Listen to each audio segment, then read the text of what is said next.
அன்பார்ந்த சகோதரர்களே, divine shalom ஊழியங்கள் மூலம் உங்களுக்கு தேவ ஆசீர்வாதத்தையும் வாழ்த்துதலை நாங்கள் தெரிவித்துக் கொள்கின்றோம்.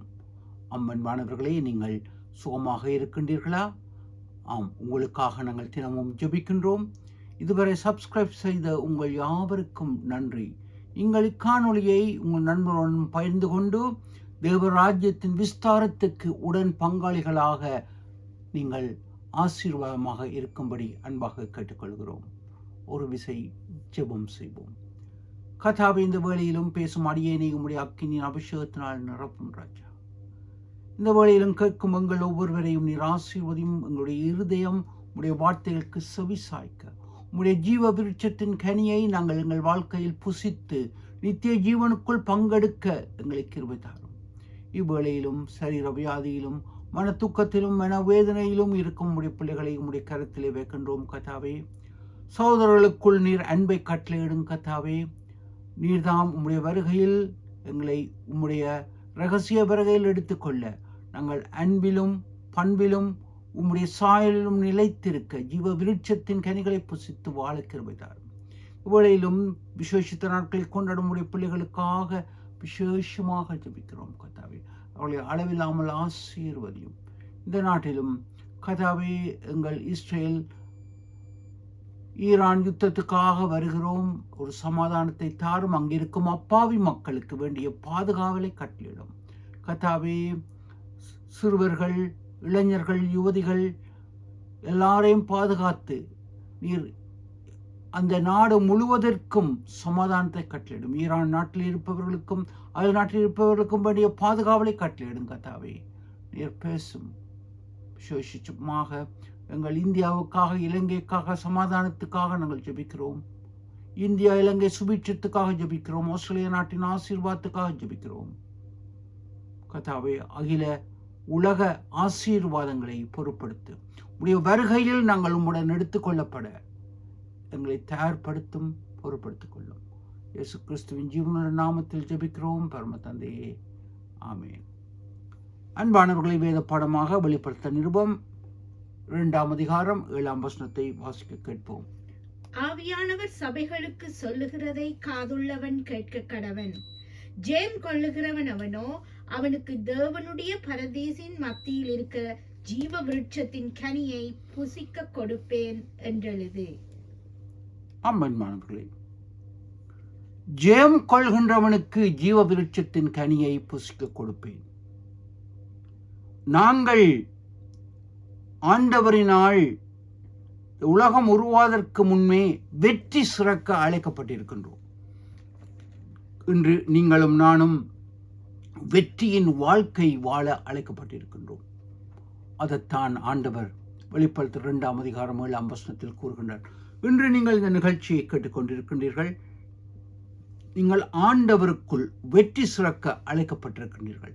வெற்றியின் பிள்ளைகளாக, உயிராங்கனைகளாக, வீரர்களாக நாங்கள் இருக்கின்றோம். அன்பானவர்களே, இன்று அப்போஸ்தலர் பவுல் அதிகமாக கூறுகின்றார்.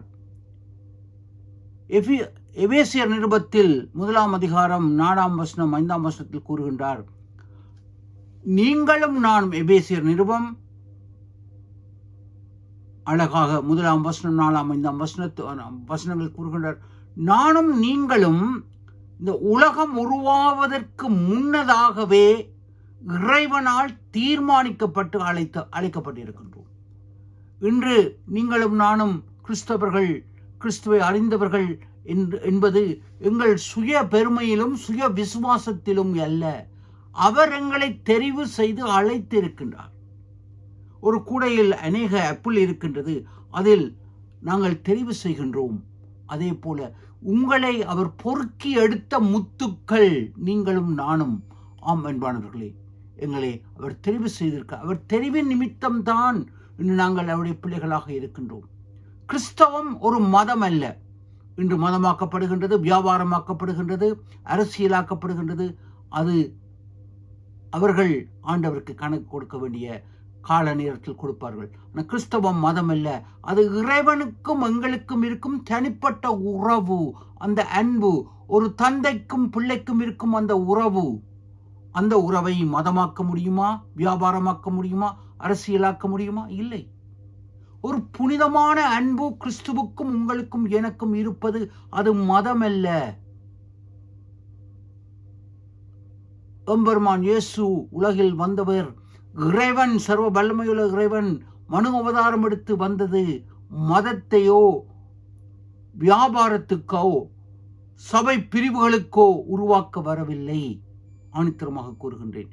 இவைகளெல்லாம் மனுஷிக அரசியல் சூழ்நிலையின் காரணமாக, கலாச்சார காரணமாக உருவாக்கப்பட்டது. பரலோகத்தில் இருப்பது ஒன்று, அங்கு அனைவரும் சமனாக, மதங்கள் சபை பிரிவுகள் இல்லை, நாடுகளின் பிரிவுகள் இல்லை, அனைவரும் ஒன்றாக ஆடி பாடி சந்தோஷமாக இருப்போம். இதுதான் பரலோகம்.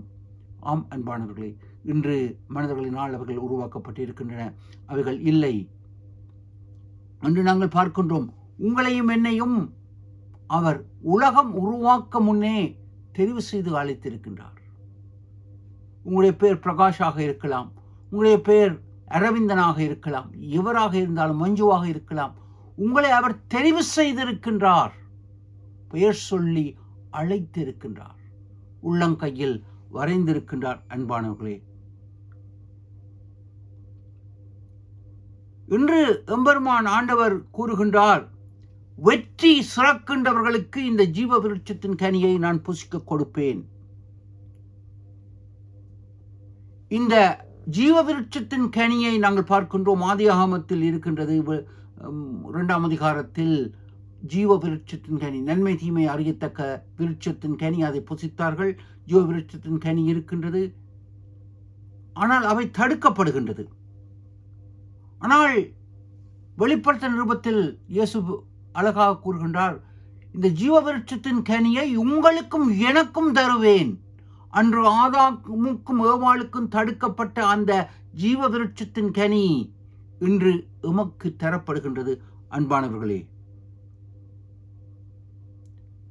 ஆதாம் செய்த முதல் பாவம் பழத்தை புசித்தது அல்ல, அவன் சோம்போறியாக இருந்தான். அவனுக்கு கொடுக்கப்பட்ட தாளந்துகளை, பொறுப்பை அவன் செய்யவில்லை.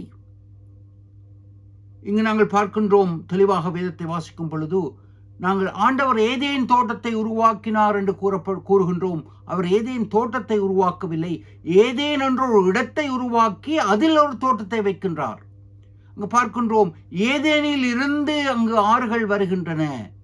எனவே ஏதேன் என்பது தோட்டம் அல்ல, ஏதேன் என்பது ஒரு இடம், அதில் தோட்டம் இருக்கின்றது. அன்பன்மானவர்களே, அந்த தோட்டத்தில் இவர்கள் இருக்கின்றார்கள். அங்கு தோட்டத்தை பண்படுத்த அங்கு நாட்டு மிருகம், காட்டு மிருகம் இருக்கின்றது. இவர்களை ஆண்டு கொள்ளுங்கள் என்று கூறுகின்றார். எதற்காக? இந்த காட்டு மிருகங்களை, இந்த பண்பு அற்ற மிருகங்களை, பயன்பெறாத அந்த நிலத்தை பண்படுத்த, செம்மைப்படுத்த ஒரு அரசனாக ஆதாமை உருவாக்குகின்றார். இங்கு அநேக திரிவு கொள்கைகள் இருக்கின்றன. அங்கு இறைவன் ஒரு மனித கூட்டத்தை உருவாக்கி அவர்களுக்கு ஆதாம் என்று பெயர் வைக்கின்றார். மனித கூட்ட பெண்களை உருவாக்கி ஏவாள் என்று பெயர் வைக்கின்றார். இல்லை, அவர் ஒரு மனிதனைத்தான், ஒரு மனுஷியைத்தான் உருவாக்கி இருக்கின்றார். அது தெளிவாக இங்கு மலாக்கி தீர்க்கதரிசியின் புஸ்தகம் 2ஆம் அதிகாரம் 15ஆம் வசனத்தில், மலாக்கி 2ஆம் அதிகாரம் 15ஆம் வசனத்தில், தேவன் ஒருவரை அல்லவா உருவாக்கினார், ஒருவனை அல்லவா உருவாக்கினார். எதற்காக? அவனுடைய ஜீவ விந்தினால் அவன் ஜீவ சந்ததியை உருவாக்கவே அவனை சிருஷ்டித்தார். மலாக்கி 2ஆம் அதிகாரம் 15ஆம் வசனத்தில் ஒருவனை உருவாக்கின்றார், ஒரு ஆண் ஒரு பெண். எனவே அவனுக்கு இருக்கும் பொறுப்பு ஜீவ தேவ பயமுள்ள, தேவ சாயலுள்ள சந்ததியை உருவாக்கி பூமியை பண்படுத்தி பூமியை ஆண்டவரின் சாயலுக்குள் வளர்ப்பதற்கு ஒரு பொறுப்பு கொடுக்கப்படுகின்றது. அதை அவன் தவறி விடுகின்றான். இன்று உங்களுக்கும் எனக்கும் அநேக பொறுப்புகள் இருக்கின்றன. ஆண்டவர் தாளந்து தருகின்றார். அங்கு 10 தாளந்து ஓமையில் ஒருவனுக்கு 5 தாளந்து, ஒருவனுக்கு 2 தாளந்து, ஒருவனுக்கு 1 தாளந்து. 1 தாளந்து எடுத்தவன் அதை மேசையில் வைத்திருக்கின்றான். அதை காசுக்காரர் கையில் போடவில்லை, மரத்துக்கு அடியில் புதைத்து வைக்கின்றான். 5 தாளந்து எடுத்தவன் அதை 10 ஆக்குகின்றான். இன்று நமக்கு ஒரு தாளந்து இருக்கின்றது. அதை ஆண்டவருக்காக நாங்கள் என்ன செய்கின்றோம்? வருகை சீக்கிரமாக இருக்கின்றது. நமக்கு தந்த தாளந்துகளை நாங்கள் ஆண்டவருக்கு பயன்படுத்துகின்றோமா? ஆதாம் செய்த முதல் தவறு, அவன் சோம்பேறியாகிவிட்டான். அவன் தூங்கினான். அங்கு வெளியில் இருந்து காட்டு மிருகம் சர்ப்பம் வருகின்றது. அதை கண்காணிக்கவில்லை. வேலியில் ஓட்டை, அந்த வேலியை அவன் அடைக்கவில்லை. உள்ளே வருகின்றது அந்த முதல் பாவம். பழம் சாப்பிட்டது அல்ல, சோம்போரி.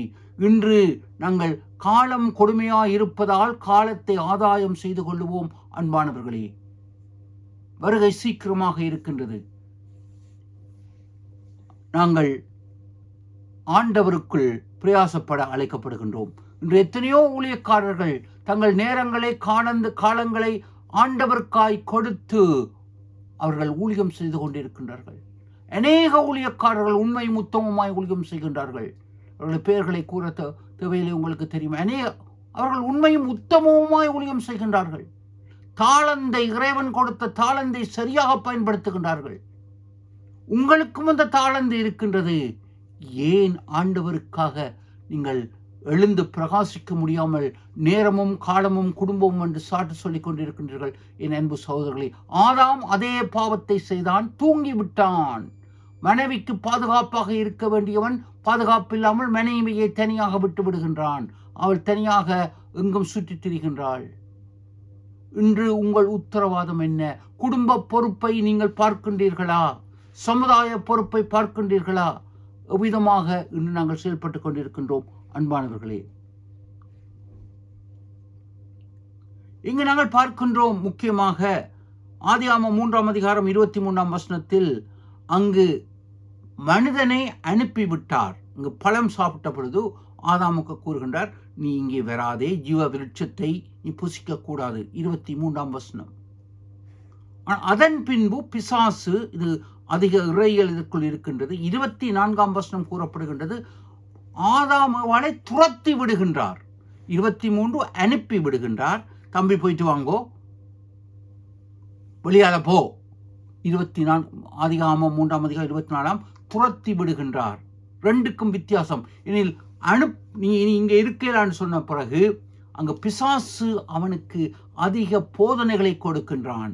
நீ பழத்தை சாப்பிட்டு விட்டாய், பாவம் செய்து விட்டாய், நித்தியமாய் வாழ்வதற்கு இந்த ஜீவ விருட்சத்தின் கனியை புசித்து சாப்பிடு. ஆண்டவர் எதற்காக துரத்தி விடுகின்றார்? நித்தியமாக ஒருவன் வாழ்கின்றான் என்றால், பரிசுத்தத்துடன் புனிதத்துடன் ஒருவன் வாழ்ந்தால் அவன் இறைவன். பாவத்துடன் நித்தியமாக வாழ்ந்தால் பிசாசு. ஆனால் நீங்களும் நானும் பாவம் செய்துவிட்டு நித்தியமாக வாழ்ந்தால் பிசாசாக மாறிவிடுவோம். எனவே நீங்களும் நானும் பிசாசாக மாற இறைவனுக்கு விருப்பம் இல்லை. எனவே எங்களை துரத்தி விடுகின்றார். அதற்காகத்தான் இந்த ஏதேன் தோட்டத்தை அழிக்கவில்லை. இது ஆழமான இறையியல். ஏதேன் தோட்டத்தை எதற்காக ஆண்டவர் அழிக்கவில்லை? சுடரொளி பட்டயத்தை வைக்கின்றார். 2 பாதுகாப்பு. அங்கு தேவதூதர்களை வைக்கின்றார், சுடரொளி பட்டயத்தை வைக்கின்றார். எதற்காக? இன்று நீங்களும் நானும் மீண்டும் ஜீவ விருட்சத்தின் கனியை புசிக்க வேண்டும், இயேசு கிறிஸ்துவின் மூலம் என்ற அந்த அவருடைய ஒரு தாய் அன்பு, அந்த பாசம், ரட்சிப்பு. இந்த ஆழம் பெரியது. ஆதாமுகளை துரத்தி விட்டார். அவர் இல்லை, அவர்கள் பிசாசாக இருக்கக்கூடாது என்பதுதான் அவர்களை அனுப்பிவிடுகின்றார். ஆனால் மீண்டும் புசிக்கவனாதான் வெளிப்படுத்த நிருபம் 2ஆம் அதிகாரம் 7ஆம் வசனத்தில் கூறப்படுகிறது. மீண்டும் தருவேன். எப்படி தருவார்? இயேசு கிறிஸ்துவின் வெற்றி இன்று உங்களுக்கும் இருக்கின்றது. அன்பானவர்களே, இங்கு அழகாக கூறப்படுகின்றது,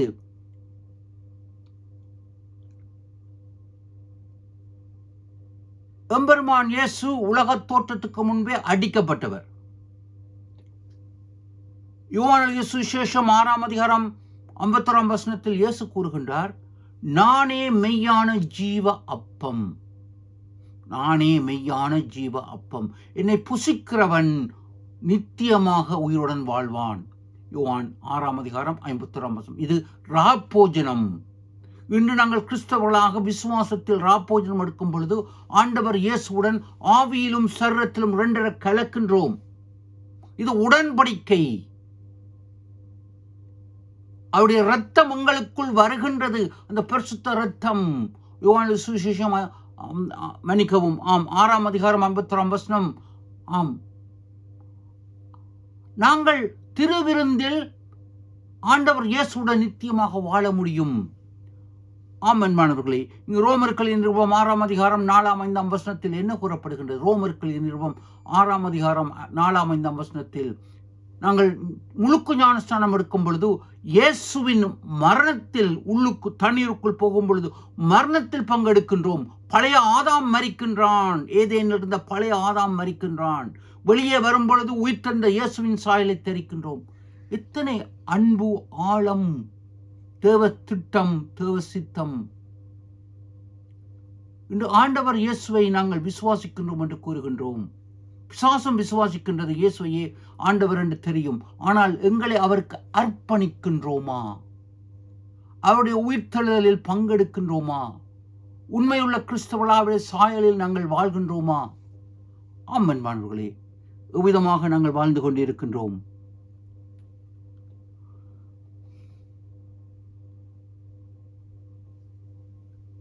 இன்று நீங்களும் நானும் அவருடைய ஜீவ விருட்சத்தின் கனியை புசிக்க முடியும். அவருடைய வருகை சீக்கிரமாக இருக்கின்றது. மத்தேயு 24ஆம் அதிகாரத்தில் இயேசு கூறிய அத்தனை அடையாளங்களும் நடந்து கொண்டிருக்கின்றன. அவருடைய ரகசிய வருகை சீக்கிரமாக இருக்கின்றது. அநேகர் கூறுகின்றார்கள், காலங்கள், நேரங்கள் அனைத்தும் அவருடைய வருகை சீக்கிரமாக இருக்கின்றது. இந்த வருடம் செப்டம்பர் மாதம் வரலாம், சீக்கிரமாக இருக்கின்றது. அத்தனை அடையாளங்களும் காலங்களும் சீக்கிரமாக இருக்கின்றது. அவருடைய நாளையும் நாளிகையும் தான் நாங்கள் அறிய மாட்டோம். எந்த நாளில் இந்த மணித்துளியில் வருவார் என்று தெரியாது. ஆனால் இன்ன காலகட்டத்தில் வருவார் என்ற அடையாளங்கள் அத்தனையும் இருக்கின்றது. அன்பானவர்களே, நான் ரஷ்ய வருகையை குறித்து நான் சில வாரங்களுக்கு முன்பு உங்களுடன் பகிர்ந்து கொண்டேன். அதை யூடியூபில் பாருங்கள். அத்தனை அடையாளங்களும் நிறைவேற்றப்பட்டு கொண்டிருக்கின்ற வருகை சீக்கிரம். உடன் செல்ல நாங்கள் தயாரா? ரட்சிப்பு உங்களது எனது கையில் இருக்கின்றது. சிந்திப்போம், செயல்படுவோம். இரத்தத்தினால் விடுதலை.